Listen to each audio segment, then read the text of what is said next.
Follow the Equestria Brotherhood by Knucklewolf, Chapter 21. At the end of the night. Within a single night, anything can happen. For within that brief amount of time, life as you know it could be changed forever.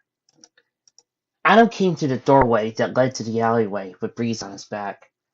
Blood from her wounds ran down his dusty and fur as he carried her towards the ponies outside the barricade. Out of the front door to the weapons repair building, Adam came with the mare on his back. Ponies from all sides dashed back and forth in a panic. It was clear they had seen Vladimir coming to town, and this was a sign that everything could go wrong at any moment. The first place Adam wanted to go to was the clinic, where several of the least injured soldiers were. Some of the injured ponies at the clinic hoped were still wounded, though, with terrible wounds that hadn't long to heal. One clinic pony was helping Neo stand up, and to Adam, this made him feel all the more better, even with the shocking event that had just happened to him and Breeze. Making his way to the clinic, Neo noticed Adam coming and forced himself to stand up. Seeing he was up on his own, the clinic pony gave him his things and went out to help another pony. With Breeze resting on his back, Adam came up and laid her down on the porch of the clinic.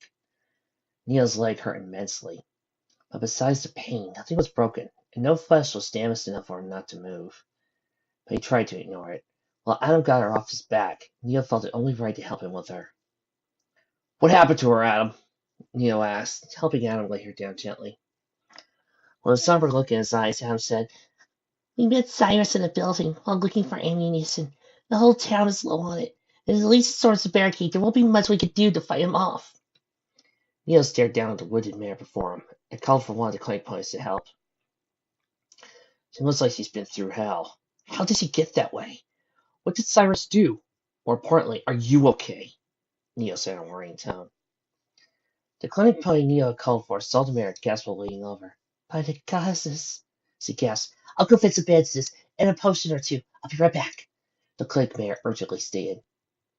Adam nodded to her before looking down at Breeze's face, giving her a small smile as she rested there breathing softly. "Adam, what happened to her?" Neo asked. I don't want to talk about it," Adam whispered as the warm expression died away. The clinic pony came back with a nurse standing at her side. Each of them carried some form of medical bandage or tool to help heal Breeze's wounds. "You're lucky, son," the stallion said as he and the other clinic pony started to bandage Breeze up. "It looks like you got her just in time. A little longer, I'm not sure what we could do. This is one of the semi-last rolls of bandages we got, so your timing's impeccable." Adam got up and stepped back to give the clinic ponies time to work on Breeze's heart. "Will she be okay? Is there anything too damaged?"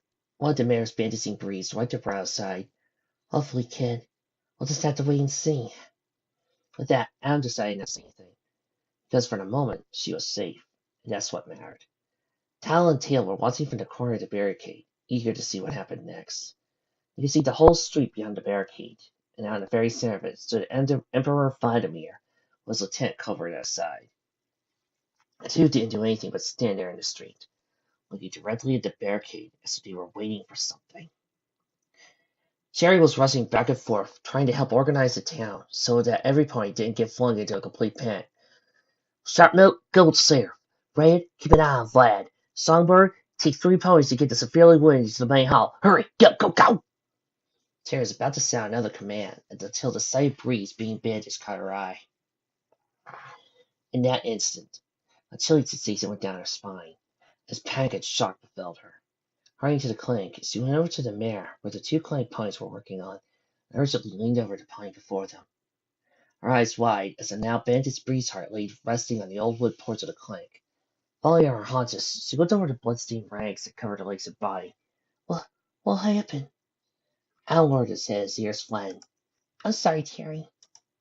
Taking the bandaged hoof of Breeze's heart, Cherry went down there and gently pushed a strand of her mane out to the side of her face. "I told you not to do it. I told you. Why couldn't you listen?" Tears began to form in her eyes, as Neo, too, lowered his head in a mournful fashion. Ponies were taking injured fighters on stretchers and carrying them into town hall.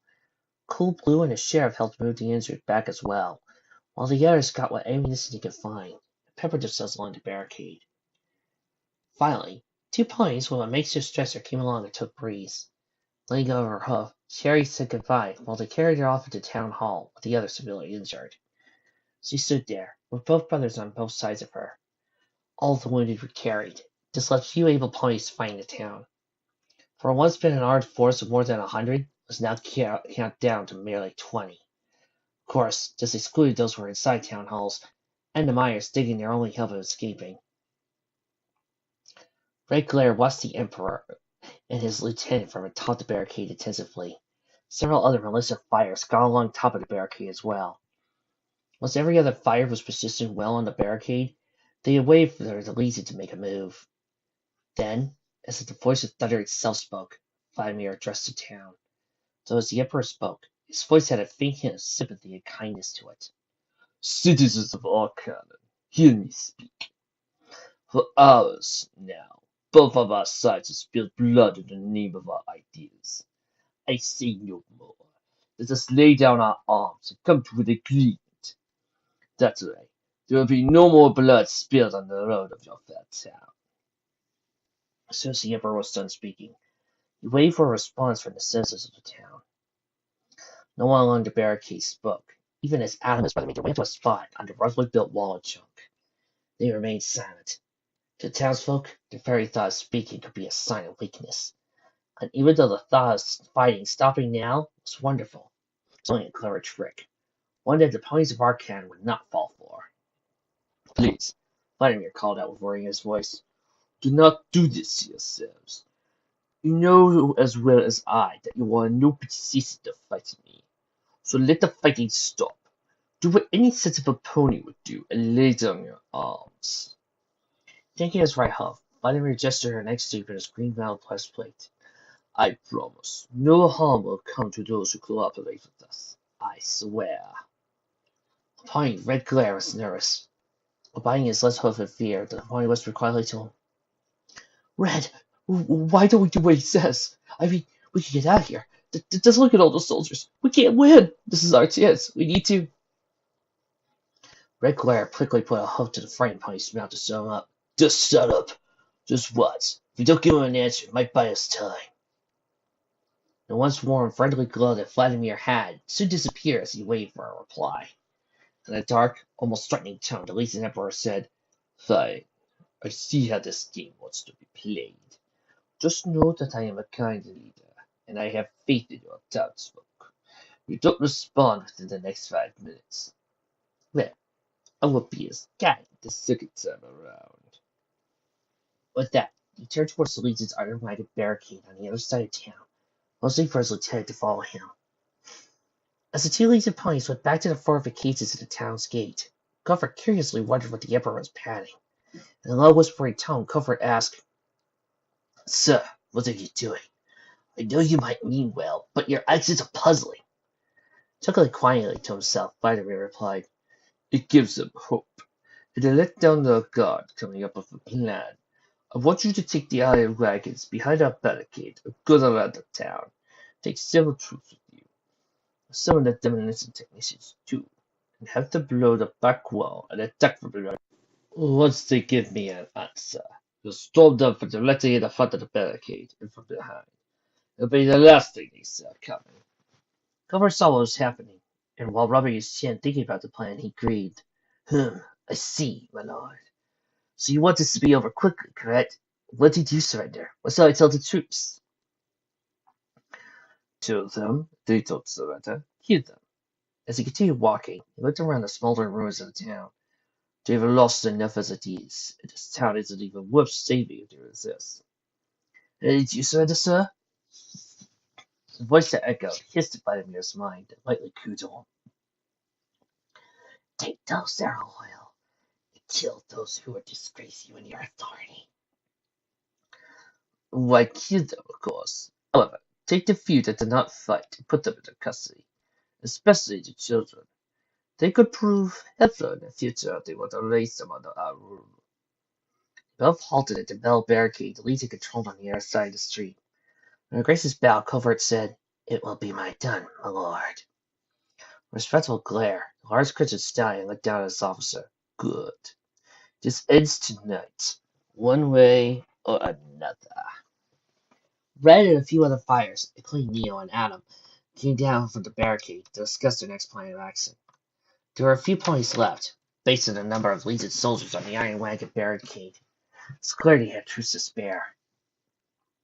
The only thing currently keeping them alive was the time Vladimir had given them, and the bluff that the barricade was rigged. So 8 of the ponies who had gotten down from the barricade came together in a circle. Red and Cherry looked over at the few ponies that were left along the barricade, and in a circle.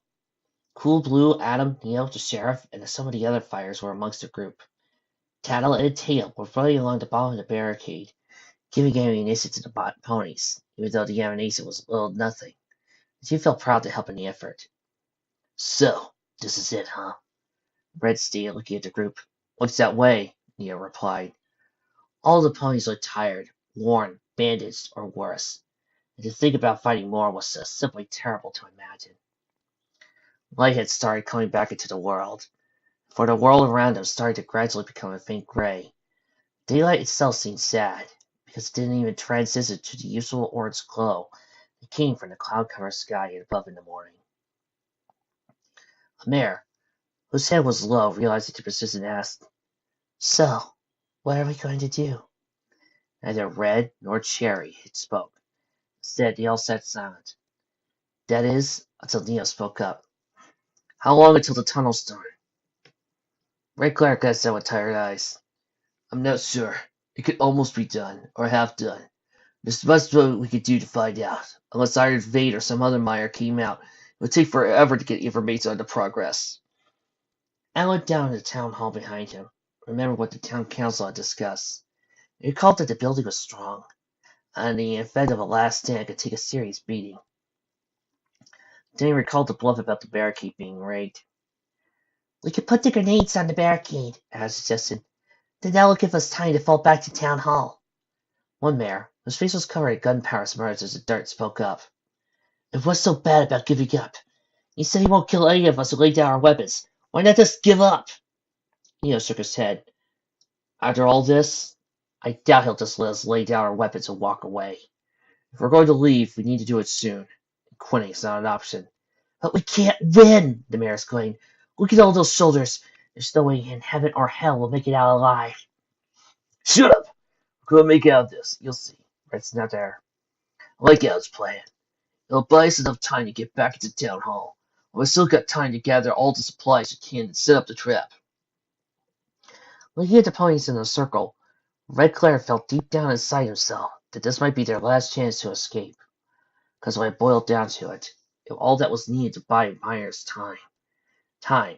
While on the barricade, they couldn't buy their own. At least this way, they would have to cover on all sides and be safe from the other oncoming forces while inside the town hall. Alright, Adam, Jerry said. What'll we do? Adam gulped and thought quickly, all the while scanning the area around them to see what could be done first. Alright, Brother and me will set up the grenades on the barricade. Everybody else, take what you can and get back to town hall. Red Glare nodded and started calling out to Melissa Ponies. Okay, everybody, you heard them. Let's go! Move, and you've got 3 minutes. Let's go, go, go!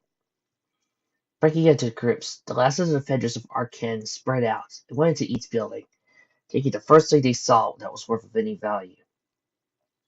They took food, water, weapon parts, and a few other assorted things.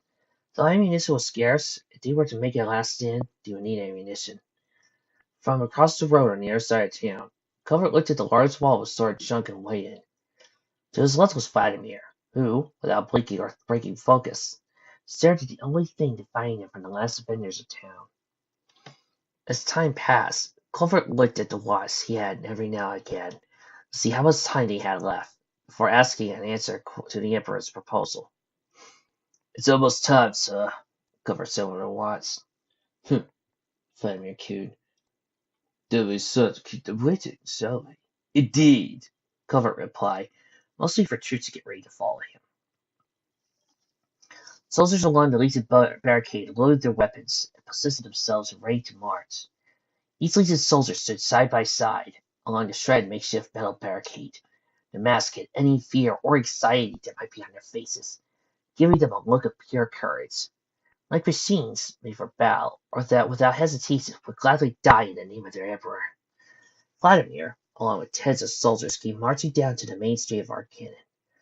On the other side of the wall, his troops had already positioned themselves to attack from behind. Charges were set on the back wall, and the last few iron wagons that could at one point not make it into the city would soon be able to wreak complete devastation on the unsuspecting townsfolk. Tal and Teal paused to see the small army amassed outside Arcannon fire barricade. All the while, ponies dashed back and forth, taking supplies they searched everywhere. Neil was helping his brother set up the trap. The trap itself was nothing too complex. It was a simple rig set up with some of the last grenades they attached to the barricade.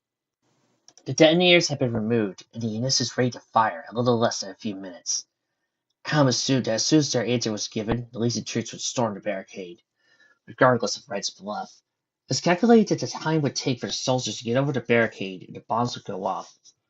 Hopefully, it would spook them long enough to delay their advance. Giving the all clear, Adam and his brother backed away from the trap. All that needed now was the Legion troops to attack, hopefully within detonation time. The small Billy and the Colt watched the battle, saw how grim things were getting. In their minds, there must be something he could do to help with the effort. Of course, they had helped out by giving ammunition to the ponies while some of the lighter fighting was going on. But there seemed to be something more. Looking at the arms lumbering in front of them, their once bouncy courage started to fade. Tail, Tal said in a worried tone. How do you think this will end? With unsureness in his eye, Tail said, Not sure. Do you think the leech is going to hurt us? Sherry was coming up to them, and before the other young one had any time to respond, she interjected, No, they won't. Don't worry. I'll make sure you and your mom are hurt. Both of them looked up to her, hoping this building up beside him. Do you think we'll ever come back? Do you think the town will be as the way it was? Sherry gave them a warm, motherly smile. Sure we will. But first we got to. Before she could speak another word, a loud voice, that of thunder, boomed out to the ponies behind the barricade, and as he spoke, every pony instantly stopped what they were doing and listened. Citizens of Arcannon, your time is up. What have you chosen? Will it be death or a better tomorrow for you? Speak now. I demand an answer. Red, who was next to the barricade, came out to Adam, and his brothers stood along the trap set up. Whispered to the others, Is it set up? Neil nodded in response. Good, Redglare replied. How long till it goes off? Alan looked at his pit buck, which had the time sound on camera. It goes off in 1 minute, starting now. Then, without replying, Redglare went up the barricade. As those bags were heavy, his rifle, a few shots in it, grinned. From atop the barricade, Red looked down at the whole of the Legion's troops. Lifting his rifle in the air with one leg, he said, Here's an answer for you. If you want this town, come and take it. Vladimir frowned at him, gazing at the red-maned unicorn stallion with hate. And, with a simple jerk of his head, Covert took a small one-shot pistol and fired into the sky. A large purple-colored fireball came shooting out of Covert's gun, traveled high into the sky with a loud whistling sound, squealing loudly as it went higher. Then, as it reached a certain height, it popped, and the dim fireball was now a slow descending beacon. Readying their guns, swords, all the Legion's soldiers prepared to fight. Vladimir just stood there for a moment, looked at the rebellious stallion over a barricade with a smirk. Covert saw the Emperor's face and drew his sword as well, and with a loud, courageous cry, Covert shouted, Charge! The Legion soldiers, upon hearing the command, stampeded up towards the barricade, crying out fierce battle cries as they advanced. Ren's grin left as he saw them coming, and quickly jumped off the barricade and doused off into town hall. All the while he called for every pony to fall back. It was at this time that every soul in town could hear the roar of the tens of Legion soldiers barging into them. Even Neil and Adam heard the Legion coming and quickly bolted back to town hall. The lizard ponies stumbled and tripped over themselves as they tried their best to run back. So their bags were heavy and their bodies tired from the fight that had lasted the night. There were some ponies behind town hall, gathering the last of the supplies they could before a loud explosion went off at the far out wall from the other side of town hall. Dust, dirt, and rubble went flying, as the boom echoed the sound on top of buildings. The large, dusty cloud was now present where the south wall had once been, for the ponies were near it. The next thing they heard was the roar of a large weapon firing down on them. Dirt was kicked up, and large, hot glowing shells were flung fiercely at them from behind. Like a firing squad shooting down a group of prisoners, those that were behind the town hall had limbs blown off, or bodies completely obliterated, leaving small clouds of red blood mist where they had once been. Legion soldiers along the barricade had reached the top and started firing down at the retreating survivors. However, Adam's plan managed to work, because just like he hoped, the grenades went off below the Legion soldiers. Several loud explosions followed, and kicked up the dust and debris from the barricade blocked the soldiers' view. It stunned the Legion soldiers on the arcade barricade for a few moments. Cherry was making her way with Talon's heel to Town Hall before a stallion militia fire next to her tripped while retreating. Just quickly tried to help him. She noticed that out of pure panic, the Legion soldiers on the barricade had started opening fire at random, aimlessly into the road in front of them. Each soldier hoped to hit any retreating militia fires as he ran back to the only safe haven. Taking the stallion by the torso, she held him up before feeling a powerful metal bite on her lower back. Screaming out in pain, Cherry fell down to the ground. The noise from the fighting was loud, and panic was strong in the stallion as he had helped. On second thought, the stallion had already made his way to the town hall without noticing he had got hit. Neo and Al's hearts raced. Bullets flew past their heads, and bodies with whistles and pings indicated the closeness of the bullets to them. Neo had his shotgun out, levitating, so that every now and again he could return a suppressive shot to the ponies that were laying down heavy fire on them. Though, while both of them were on their way back, out of the corner of his eye, Neo saw Cherry down on the ground, struggling as the bullets hit the ground around her. Without thinking another thought, Neo bolted to the left where Cherry was, hoping she wasn't badly injured. Adam noticed his brother straight from the direction they were going and called out to him, "Brother, where are you going?" While bolting off to Cherry, Neo called back to him loudly over the sound of gunfire, "Just get back to Town Hall. I'll be right there." Adam saw Cherry on the ground, with his brother galloping his way towards her. It was clear what his brother was doing now, but taking a full-grown mare like that would be a difficult task, especially under heavy fire. So, disobeying his brother's orders, Adam turned himself to the side and sprinted over to where Cherry lay. Neil lowered his head while gritting his teeth. He came out to Cherry. "Cherry, are you okay?" he called out to her loudly. She moaned in pain, with one leg behind her back, but he pressed her in the place she had been hit. "I can't feel my legs," she grunted. Hearing those words was all Neil needed to hear, because now things had gotten a lot more difficult for him. "Don't worry, Cherry, I'll get you out of here," Neil exclaimed, taking her right foreleg and wrapping it around his neck.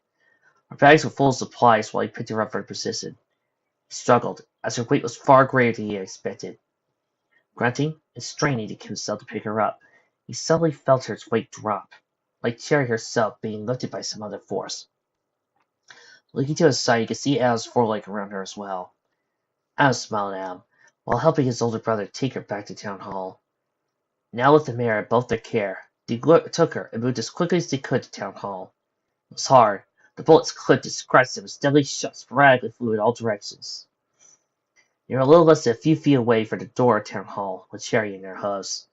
Red Glare was beside the door, firing short-control bursts on the oncoming Legion soldiers to give itself some sort of slack from the hellfire raining like bullets.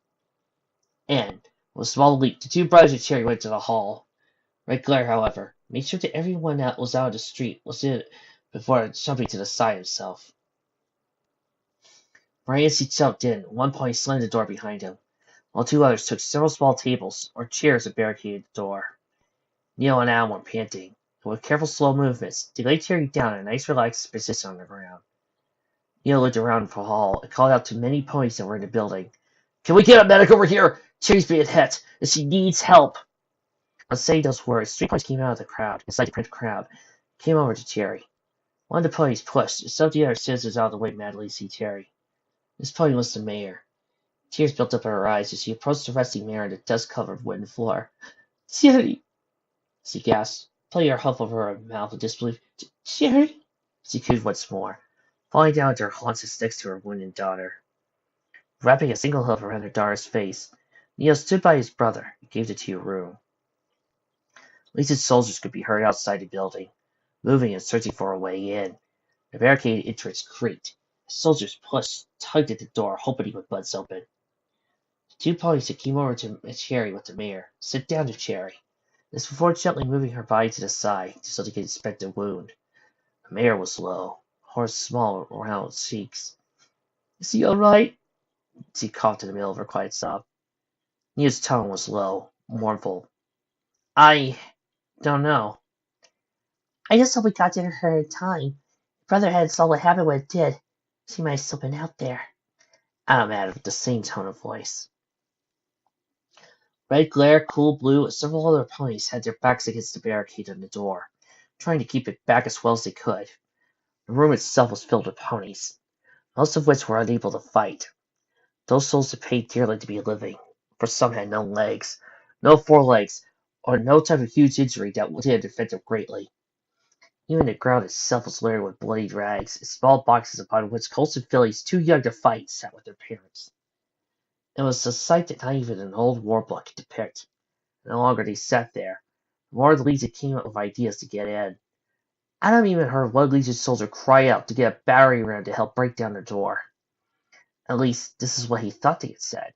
And from the shuffling and murmurs coming from the frightened ponies, who crowded the only room in the small town hall, made the Legion commands mumbled and difficult to bear. Red Glare and the few ponies on the door's barricade shuffled items around to help fortify the block they had created. Whilst right in the middle of their quick rate of matrix, a powerful bang, followed by a forceful push, came from the other side of the door. With quick reflexes, the ponies holding back the door quickly scrambled to push back on it. Even Neil and Adam hurried to the door to help them. Like the first time, another great push came with the sound of bludgeoning wood cracking through the only door. Giving it all they had, every other pony who could help push back the door, and several more forceful came at the door, splintering and cracking their wood even further with every hit. Red Glare grunted loudly, and while he helped keep the blazing from breaking in, "We can do it! I know we can! Just a little longer!" Among the loud beatings of the battering ram against the town hall entrance, a smaller, more hollow note could be heard from inside the room. First, the pony's heart jumped at the sudden noise. Once the ponies atop where the sound were coming from moved, Molly's head came pumping into the cellar door in the middle of the room. The pony whose head came out from the door was Iron Vein. The round dirt-colored stallion blinked a few seconds while he scanned the room before him. Red Glare looked over him at the entrance of the building, while holding his place against the barricade. "Iron Vein!" he grunted. "Any news on the tunnel's completion?" Putting his hose onto the edge of the floor, he got himself up and out of the cellar into the crowded town hall. "What's the situation up there?" "What does it look like?" Red Glare fumed, holding back the door. "Iron Vein, please, just tell us if the tunnel's getting close to being done," Neo muttered. Iron Vein saw the room, and all the wounded and tired ponies in the town. Most of the ponies he had known were not part of the few who had made this far. It made his heart very heavy thinking of all the souls, especially those who gave their lives to help keep the town safe. "It's almost done. If you head down now, you should be finished by the time you catch up." Feeling the door boom and crack behind him, Red Glare smiled before raising his head to the ceiling. "Thank the gods is in heaven. That's the first ounce of good news I heard all night." The other ponies in the room heard what Iron Vein had said, desperately hurried to the open cellar door with whatever they could hold in their hooves. Iron Vein tried to keep back, as panic and chaos filled the building. The mayor was with her daughter, and the other wounded tried to get them ready to be moved out of the building and into the escape tunnel. All the while, huge chunks now came out the door, as the Legion with every push came closer and closer to breaking in. Time was running short for them. With every pony in panic, no one could organize anything. That was till a loud voice called out from above the distressing voices of the panicking ponies. Every pony froze. Even the ones who were about ready to kill Iron Vein to get into the tunnel stopped to look at the wounded group where the voice had come from. It was Cherry who had spoke. Once the room was completely noise-free, he spoke. "We're not going to get anywhere fighting with each other. We all want to get out here, and I know a lot of you are scared, worried for your loved ones. A story out here like that won't do any pony any good at all. So please, don't lose who you are when you're close to."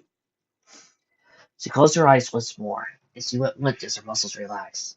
The energy she had used to get to the attention of the ponies inside the building had taken it out of her. Red Glare backed up the barricade and looked down at the ground and thought. She's right. This is our last chance at reporting. We are leave now or never, and acting crazy like that won't do a dang thing. All the other ponies on the door heard him backed away from the barricade. Then, what are we going to do first? Cool Blue asked. Neil stepped up to address the town. If we really want to get out here, we're going to need to get to the wounded out first.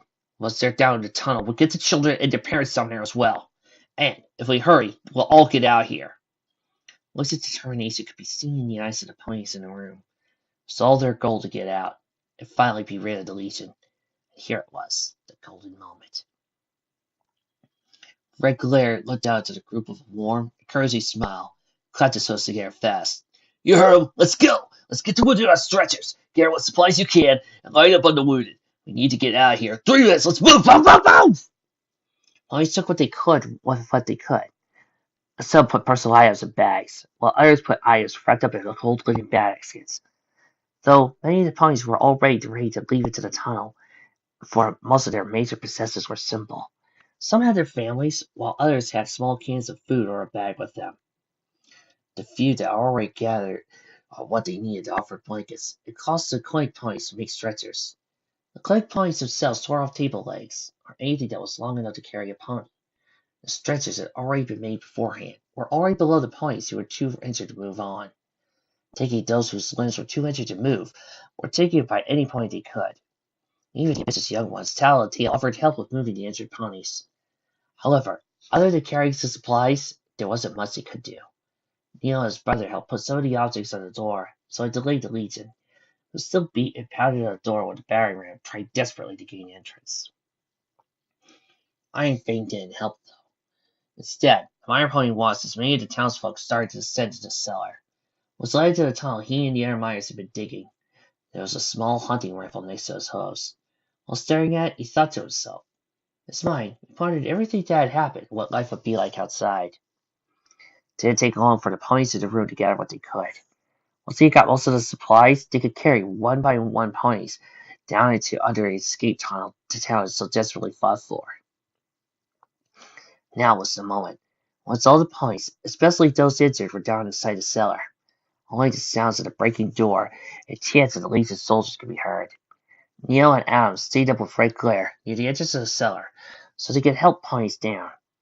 Once the last of the ponies was down inside the cool cellar, Red Glare helped the sheriff down. Then Adam and Neil went down quickly, as they heard the pounding of the Legion forces increase as time went by. Neil and Adam poked their heads from out the cellar at the entrance floor and blinked curiously at Iron Vein, who stood there, looking aimlessly with a rifle on the floor next to him. Iron Vein! Neil called to him. Come on! We gotta go! They're almost through! Iron Vein shook his head and turned softly towards Neil before pausing once more. In a quiet sigh, he said, Yeah, I'm coming. I was just thinking. Once he had his hoof for it to come down the cellar, Neil called for him urgently. Just come on! We need to go! With slow, sunken steps, he made his way down to the cellar entrance, where Neil and his brother were. Though, as soon as Iron Vein got down with them, they started to make their way down to the cool, damp underground. Iron Vein, however, poked his head once more to the cellar entrance, and looked one more time at the town all around him. It was empty, with only boxes and torn-up pictures of buried days that were the only memories now. He sighed once more. Taking the cellar door with one hoof, he said, Goodbye, with a heavy tug on the cellar door closed. Now the ponies of Arcan walked down the tunnel they had tried so hard to defend. With little supplies on their backs, the injured on their stretchers they marched. Though, while last of the fires marched, they remained quiet, for they had got what they wanted after that long night. They had their freedom, but the cost was something that no pony could forget.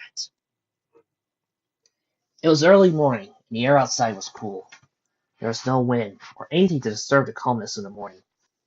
Light had come back to the world, for a dim blue covered the world. All was quiet at the coalition outposts, and the miners had managed to dig under the Legion's perimeter. Like Adam had planned, they easily stuck underneath them to the coalition outposts several miles from the perimeter.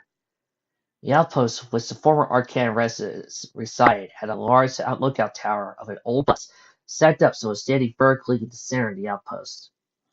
A small while of piled wagons and other vehicles made up the rest of the main structures of the outpost.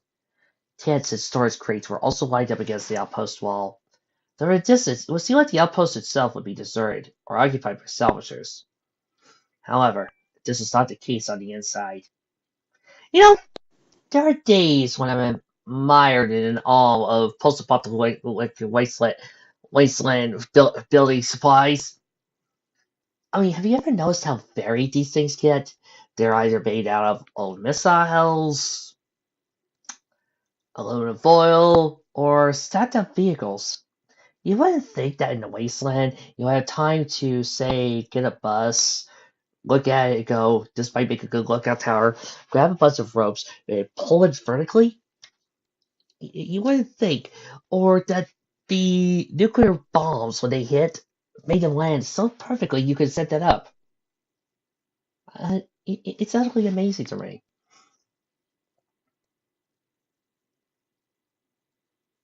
Well, those who had been injured during the battle were now being treated in various tents along the wall, and those who were not injured rested after the long night. Anna was sitting on an old log near the central watchtower with a bowl of dried fruit in his hooves. He just looked at it, thinking about what had happened the night before. Neo came trotting up behind him, with a dried piece of meat grit in his teeth, and both their bags hovering at his side. And once he came next to his younger brother, he sat down next to him. Neo's voice still was muffled by the jerky in his mouth, making his words sound muffled. Adam, you're supposed to watch it after took a tour. Al's look was somber, but regardless of his mood, he still surprised. What? Oh, well, I just hope everyone does all right while they're here. Taking the turkey in his mouth, Neo began to bite off bits of it as he spoke of his brother. Also, look what the outpost did, Neo said while patting his and Al's saddlebags. 3 days of supplies, and a little bit of ammo too. I told them we were stationed at the town, and they offered to give us this stuff. Al didn't reply. Instead, he went back to the small bowl that rested in his hooves. I know. There were several ponies there that I knew who died. But at least we made it, Neo said. I was looking around where he sat for a moment before replying. But it's just that what happened to Breeze that concerns me. I think I need to talk to her. You should. After all that, having some pony there to comfort them might be good for morale. But, Adam, I've been thinking. Remember what Cool Blue said about that place called Silver Mane? Yeah? Well, Neo paused and took the Guardian badge from his duster collar. What if being Guardians was such a good idea? What if we just quit? Alan looked at him in surprise. Quit? Why? Think about it for a second. Ever since we've been Guardians, bad luck seems to follow us wherever we go, like a lost puppy. I know it was supposed to help us find Mom, but at what cost? First it was Lou, then the town. What next will we lose because of this position? Me, you, or somebody else? Alan thought about what his brother had said. To an extent, there was some truth to it all. Sure, they had some things happen before then, but when they got to positions, everything changed. It was possible things could get worse from there onward. And that thing Cold Blue said about us growing up, about making our own decisions. I already heard the captain here contacting the coalition about us, so it'll only be a matter of time before we have something else to do. But if we're going to find Mom, we have to be able to take life by the reins, and apply our own course ourselves, together. Then, what are we going to do? Adam asked. Well, the first thing we need to do is leave the outpost, and soon if we can, Neil said, standing up and stretching his foreleg. When Adam saw his brother sit up, he too felt the urge to get up from where he was sitting. But before we leave, I need to talk to Breeze. It's something I've been needing to do. Neil patted his brother on the back with a calm smile. Don't worry, we won't leave without saying our goodbyes. Adam smiled for a moment, before getting his saddlebag next to Neo sitting on his back. Can we see her first? He asked. Neo nodded and started to make his way to the other side of the outpost. Follow me. I'll show you which tent she's in. Anna blinked and trotted off of his brother while following closely behind him at Neo's left side. Ponies calmly sat and ate what food they took with them from the town, while those without food were given something by the members of the outpost. At the front of them was a fairly rough-looking green tent, with several gray mailboxes sitting next to the entrance. The two brothers came out to the tent entrance and stopped. Pony opened the flaps just as it came out to the tent itself. The mayor who came out of the tent wore the basic steel gray armor of the coalition, with a red cross painted on the left shoulder piece. She stopped and looked at the two curiously. You two here to help visit one of the injured? They both nodded. Well, two of the injured in there just fell asleep. You guys had a rough time out there, and it shows. Is there anyone in specific you want to see? Adam stepped up and answered. Her name is Breezeheart, but she's a Pegasus, but he found it hard to speak about her wings. Her wings aren't there anymore. Meg pressed off one of her legs while nodding to him. Well, I've got good news and bad news. The good news being she's awake, and with time she'll be okay. The bad news is, whatever happened to her really did something. She bubbled in her sleep when you guys brought her to us. Something about helping. He's killing me or something. So if I were you, try not to get her too excited. Adam calmly replied, Thank you. I'll be sure to remember that when I talk to her. The medic nodded back a response and trotted off to another tent from the other side of the camp. Adam gulped nervously as they both stood there. After a few moments, Adam took in a deep breath and looked up to his brother. Can I go in by myself? I want to talk to her alone. Sure, Adam, Neil answered. With that, Adam moved forward in the tent. He moved the flaps to the side of his left foreleg and came to the dimly lit tent. There were 4 medical beds inside, small lockers at the end of each bed. Breeze was at the far end of the tent, laying on her side with her back facing Adam. This was it for Adam, though. He could apologize finally for what had happened. Hopefully be forgiven for what had happened to her. He slowly came over to her bed and sat down next to her bed. Adam extended a hug to her and laid it gently on her shoulder. Surprise reflex, she quickly turned around to see who was there with a scared gasp. Though what she saw was Adam, she sighed in relief and looked down while laying on her back. Adam? Adam smiled at her, feeling tears build up in his eyes. Yeah, it's me. Bree sounded tired and weak as she spoke. You came to see me. I don't know what to say. It's okay. I just wanted to stop by and say. Adam found it hard to apologize, but the feeling of guilt started to grow in his chest. I'm sorry for what happened. Simply quietly Adam. I know, but I wanted to ask you something. Yes? Why didn't you help me? Adam slouched down where he sat with a tear rolling down his cheek. I was scared. I saw him there. The shadows filling the room. I felt like a pony watching the whole thing happen on the screen, leaving me far away, unable to help. She looked up above to his cheek and wiped away the tears on one of his cheeks. I know, and I'm thankful you got me out of there. I just can't help this feeling like I needed help, and you just didn't. I don't know what to think about it. Adam sighed, feeling more tears run down his cheeks. I understand. She smiled at him, though, looking up from her bed at the sad buck. I will say thank you, though, for fighting your fear. It saved us both. I can honestly say that even though you weren't fast enough, you helped me in the end. Adam nodded while wiping some of the tears away. Go find your mom. Don't let anything like that scare you again. It could be someone else's life you have in your house, and not just mine. Before she could finish, she coughed hoarsely, closing her eyes. I can't talk. It's hard. Just promise me. You'll never let those things affect you again. Adam took her head, huff, and put his head to it, and promised. Good. Take care of Neo, she said with a peaceful sigh. Soon, her muscles became relaxed, and her breathing shallow as she drifted off. Adam laid her hoof back down, patting it gently as he rested peacefully. Just before he stood up, he looked down and whispered, Goodbye, Breeze. I won't forget you. Inside the tent, Neo had a small sun badge in his metal hoof. She watched the light from the gray sky reflect off the tiny metal badge he waited for his brother. Adam, though, came out of the tent with a content look on his face. Traces of tears had shed for a few moments ago were still visible, though deep down inside, there was a sense of peace inside himself. The talk he had with her, while brief, was just the thing he needed to lift that heavy burden from his chest. Neo saw him coming out, and noticed the wetness around his eyes. Adam, are you okay? Did everything go well with her?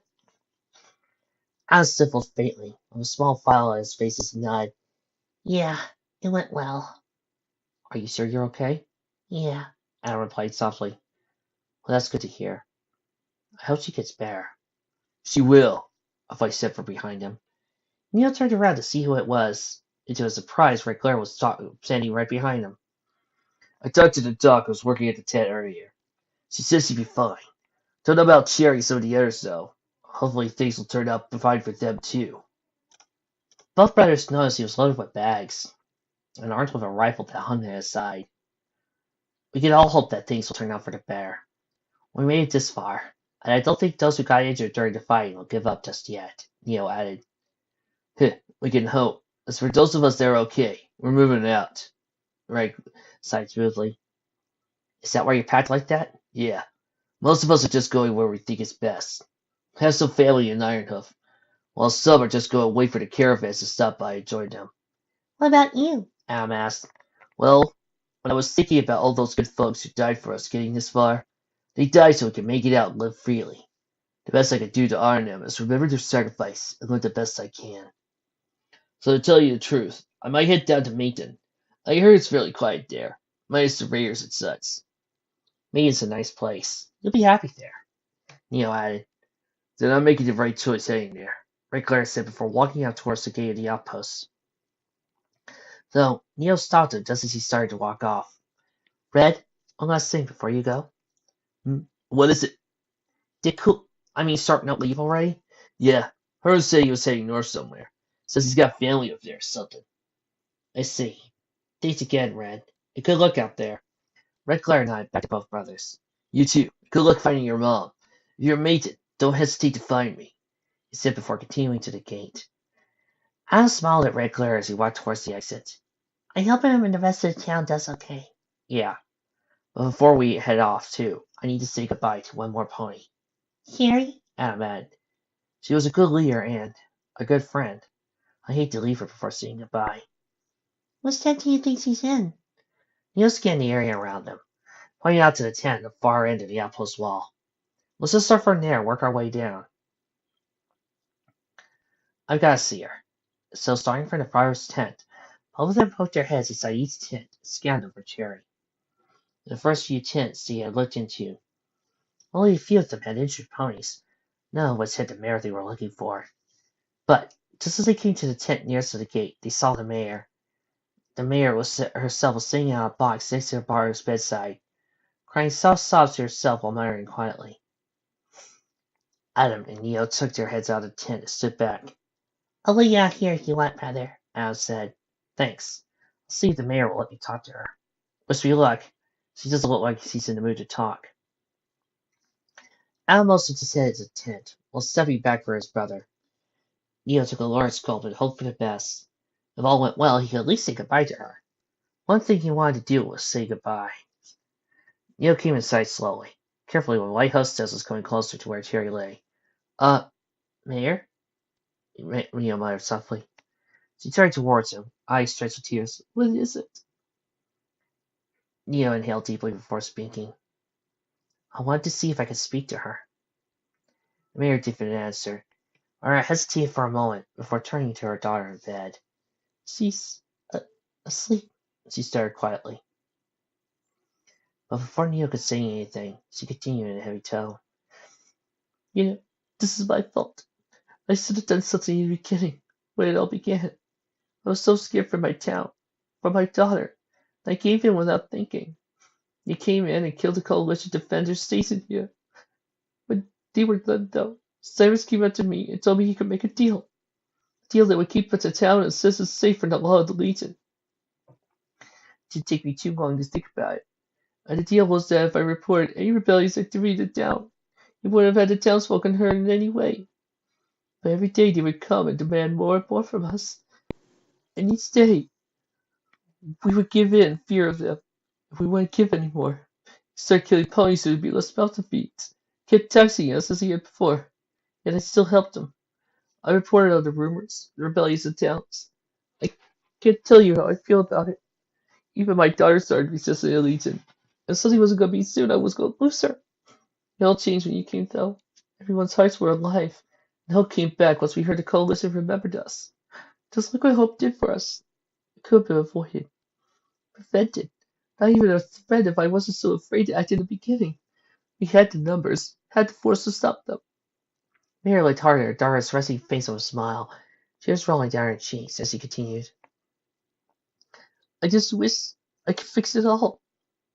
Neo took the guardian badge on his duster and lowered his head with a tiny offense in his hoof. Then, when she wakes up, could you give this to her? Mira blinked at the stallion. Give it to her? Neo extended himself to her, and nodded with his look in his eyes. Yeah. She took the small trinket from his hoof, and looked at her reflected in the warm metal. You want her to have your guardian badge? Why? I don't need to say. But when she wakes up, I would like you to tell her something when you give it to her. Yes, the mayor replied. What is it? Tell her she's a hero now, just like those travelers he admired when she was young. Oh, I'll tell her. Neo smiled, without saying anything in response. Instead, he turned to the exit and stopped just right at the tenth glass. Then he looked back at the mirror and calmly said, Oh, and one more thing. Tell her I said goodbye. Upon his final statement to the mayor, he opened one tin flat with his foreleg and left. Adam blinked at his older brother, followed next to him as he started walking off towards the gate. Brother, did it go well? Are you gonna be okay? Neil stopped and gave out a content smile. Yeah, I think they'll be okay. Adam smiled back at his brother with his own badge at his hump. I hope so. Are you going to leave the badge? Neil asked. Adam looked down at it, remembering the day not too long ago when he won. When I look at this, I remember the reason we got in the beginning. These were to help us find Mom. And we'll find her, Neil said, putting a hoof on Adam's shoulder. With or without it. And we'll do it together. We'll do it together. Adam paused for a moment, looking at the badge and the rest of his hoof. And so tilted his hoof, and he said to his foreleg, he threw the badge off in the distance. Does anybody else feel like we just hit the end of an arc? I feel like if this was an anime, technically not a Full Metal Alchemist Brotherhood reference, Trixie will allow this. This would be the point where the end credits would change and the music would change and there would be some good sentimental music playing. Well, slow, it flew high in the air before hitting a power like dirt on the ground. Like I said, we're going to find her, with or without them.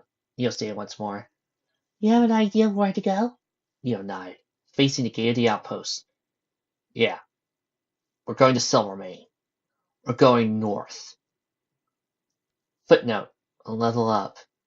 Would you like to level up, Neo? New perk, Carnivore. You now gain 25 health points every time meat is consumed. Footnote, level up. Veteran of the Night. If you should happen to attack some point while sneaking, you gain an extra 35% of getting a critical.